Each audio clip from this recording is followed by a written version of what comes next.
Thanks. Madam Clerk, the next item, please. Certainly. Item 5, fiscal year 2019 recommended operating and capital budget. Are you ready, Mr. Samario? I am. Thank you, Thank you. Madam Mayor, members of council, Bob Samario, Finance Director. I'm joined with Mr. Matt Four, who tells me his title is Special Assistant to the City Administrator. He's a manager there doing good work there. He will have a role in this presentation in discussing some of the work we've done on the P3 program, or our performance measurement program. I am pleased to present to you the recommended budget for fiscal year 2019. This is kind of the kickoff to the public review process. As you see in your attachment to the agenda report, we have 7 special hearings or budget hearings over the next 6 weeks or so. We have each department that will be presenting their budget for next year, the recommended budget to you. Of course, the public will have a chance to give their input as well. All of that will culminate with some deliberations in early June and then adoption in late June. So my outline, I'm going to just give you a quick overview. This will be a fairly short presentation, and then a little bit on the general fund, a recap and outlook, some discussion on enterprise funds, some major work efforts, and then the review calendar in more detail, and then Mr. Four will get into the P3 program examination work. So pursuant to city charter, we have to submit a recommended budget within 60 days of the beginning of the fiscal year, so that's 60 days prior. We always do it a little bit earlier just because we want to give the public and you more time to review the budget. This is a second year of the plan, so as you know, every 2 years we put together a 2-year financial plan document. Once it's adopted, the first year is the adopted budget, but the second year is really just a proposal. It becomes really our starting point for developing next year's budget. And traditionally, we make a point to minimize major changes to those numbers. That's our starting point. We sort of tweak them, and I think this year coming up is consistent with that tradition. All the funds are balanced. And in fact, all the reserves for all the operating funds are fully funded with the exception of one, I believe, which is the golf course fund. And where there are use of reserves, it's for capital only or other one-time costs. And that's consistent with city policy. So the general fund recap, balanced. As we've been talking about the softening of revenues, they're not doing bad. They're just not doing as well as they have been in the last several years or so following the recession. We had 4 or 5 good years where we saw very strong revenue growth, particularly in our bed taxes. We're not seeing that anymore. We're fortunate that property taxes are still doing pretty well. We forecast them to do well in the next couple of years. You may recall that when we were developing the 2-year financial plan, we were looking at deficits this year and next year, and so as a result, we identified cuts that had to be made to the organization in the general fund to the tune of about $1.9 million. Each department sort of contributed to that with a 1% number. And because those were ongoing, it helped us the next year. So we didn't have to make any more cuts for 19. So we were essentially balanced because of what we did this year. And of course, this is going to be next year be the first full year of Measure C sales tax revenues. We're projecting about $22 million. You can see the lion's share is going to go to streets and related infrastructure. That's storm drains, access ramps, street lights and sidewalks and the like. And then $2 million will be sort of the first year where we have about $2 million per year programmed and planned for the new police station. This will be the preliminary work to get to that. We expect construction to begin in about 5 years. The outlook for the general fund, pension is, of course, a major headwind. We've been talking a lot about that. When we look 2025 citywide, we could see our costs go up by 75%. So it's a big number. It's going to be more kind of an exponential growth. Next year is going to be small. The year after that, a little bigger, but it's just going to really ramp up over the next 7 or 8 years. On the bright side, there is some opportunity for new revenues. This was back in 92, there was a decision called the Quill case. It was North Dakota filed a lawsuit against the Quill company, a catalog company that was doing a lot of business within North Dakota, but was collecting sales taxes. It went to the Supreme Court, and they ruled in favor of Quill Corporation. So essentially, we have not seen out-of-state companies who are doing business within the state required to be collecting sales taxes. It's being reconsidered. A new case, South Dakota versus Wayfair Incorporated, is going to consider that whole discussion. Back in 92, the argument was that a company couldn't keep track of all the sales tax rates with jurisdictions within the state. That's no longer the case with all the technology. We are expecting, there's a better than 50% chance, in my opinion, that they will rule in sort of in favor of the states and our, really nationally. For us, it could be somewhere in the order of $1 to $2 million more per year, starting maybe even in January. So we're definitely paying attention to that. I think they start discussions today. Enterprise funds, you can see that we have 7 enterprise funds, just to kind of make sure we all understand what they are. They are funds that really rely on fees and charges to fund their operations. They get no tax support, unlike the general fund. In total, they are bigger than the general fund. You can see at the bottom, our largest enterprise funds, water fund at $49.5 million. They have a $16 million capital program. Half of that, or at least more than half of that, is their water main replacement program. So it's great. Wastewater, similarly, $4.2 million in capital. About 1.6 is going to be for their collection system improvements. Some major work efforts I'm not going to get into other than just identify that these are discussed in the budget message within the budget document. The energy strategic plan development, that's to get us to energy sufficiency by 2030.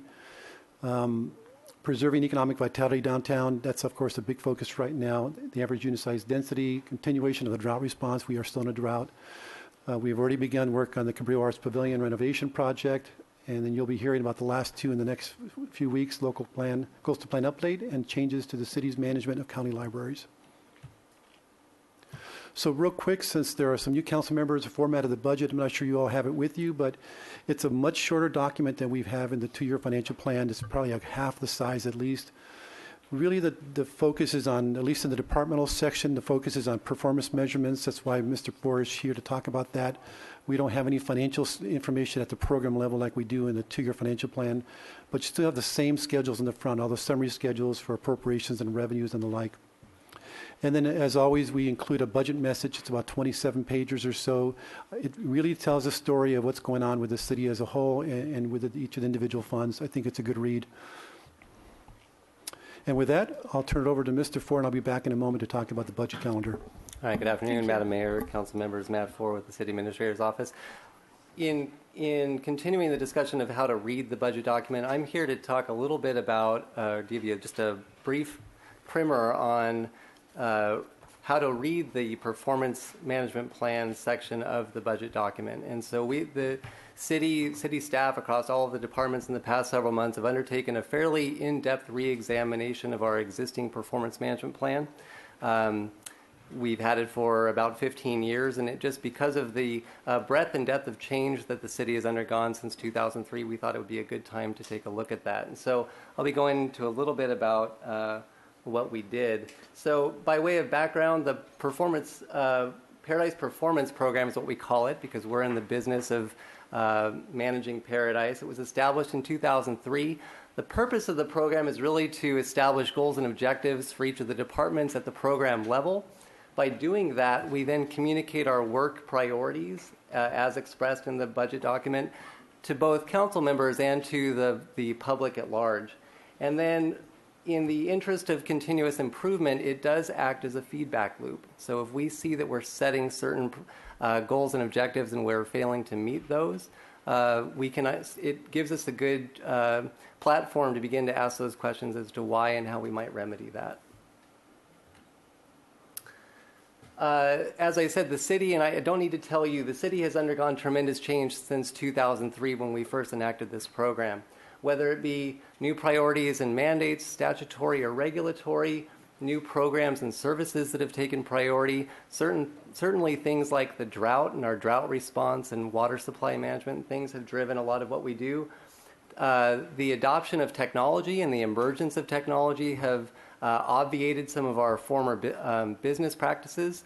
And so you can just look around the city and see cruise ships at the waterfront. That's something new, right? It's a whole new line of service that we've undertaken, whether it's the shift from books to electronic media at the library and the emphasis on the science, technology, engineering, and math programming, for example. It's also the emergence of new philosophical ways of doing business, like the 6 pillars of community-oriented policing that now the police department has organized itself around. And lastly, in 2003, a lot of the key staff that were originally integrally involved in setting up this program are no longer with the city. And so there was a feeling around the city that, I didn't have a hand in establishing these objectives. I just kind of inherited them, and really there was grand interest in doing that reexamination. So there are a few components of the P3 program. All of the programs in the city have a mission, a core statement of purpose. We then have various program activities that we undertake toward that mission. I'm going to focus today on 3 areas that are described in your budget document. And for those of you who have the budget document, if you flip to the 5th tab called Department Objectives, you'll see what I'm talking about. We're going to talk about measurable objectives, project objectives, and then these other program measures. Measurable objectives, this is where we spent the majority of our time. About 75% of our work and effort related to measurable objectives. These are really akin to vital signs, and the approach that staff took in undertaking this, we imagined ourselves as a physician examining our program as a patient in an examination room. And we're trying to determine, A, what's the health of our program, and B, what are the vital signs or those key indicators that we're going to use to evaluate the health. So we asked ourselves, what are the metrics, what are those indicators that are similar to blood pressure, right? If I go in for a physical, physician always takes my blood pressure. What are those key indicators that are analogous to blood pressure that say, in our professional opinion, these are the vital signs that one should use to gauge the health of a program? And it could be related to service delivery. It could be related to efficiency. It could be related to customer service, any of those things. These measurable objectives, they are within our control. We exert influence to try to hit these. So in other words, these are our goals and objectives. So using the appropriations in the budget document, we are going to try to hit these goals. An example of that, a prime example is response time to emergency calls. That's a measurable objective for the fire and the police department. And if you think about what that means, response time of, say, 4 minutes. So that gets to the geographic distribution of firehouses, operable equipment, training, personnel, and all those things. You can go on to that. The second category is project objectives, and you'll see project objectives at the top of the budget page. Project objectives are those discrete 12-month actions that we are going to undertake to try to move our performance toward an indicator of health. So it might be, for example, the information technology department might have a project objective to upgrade our server farm or our server components. Because we have a measurable objective, a vital sign of maintaining our network uptime at a 99% rate. So in order to achieve our key indicator of 99% uptime on our network, we are then going to undertake this objective, this discrete 12-month action of upgrading our server system. One of the things that we did, we're focusing on big noteworthy items. And so what you'll see in this budget document compared to previous years is a slimmed down version of our P3 objectives. We didn't throw the kitchen sink into everything. Do a budget, show up to work, that sort of stuff. It's the big noteworthy items that you'll see in a 12-month period. Next. So just to put this big medical analogy together, as I said, for example, if I went to see my physician, the physician might take my blood pressure. That's the key indicator. My target is 120/70. My performance might be 140/90. So my project objective, the discrete action I'm going to undertake in the next 12 months, is to jog 5 days a week in order to move my performance toward the indicator of health. And then we have this final category of these workload metrics. These are indicators of workload. These are out of our control, but they certainly have an influence on the kind of year we might have. And so workload indicators, we wanted to get a sense of, as these variables, as these discrete tasks ebb and flow, how does that influence the type of year that we might have from a staffing and resource perspective? So, for example, the time spent responding to Public Records Act requests. Those are out of our control, right? As a transparency mechanism, we are mandated, and it's appropriate that we respond to Public Records Act requests. If we have a few of them, they're manageable. If we have a barrage of them, they can impact what we do. Another might be emergency response and mutual aid. And this workload metric really puts the bookends on the type of metrics that we're using. So as I mentioned, the fire department has a measurable objective, one that they are consciously trying to hit related to response time within their control. Another one, though, is emergency response and mutual aid.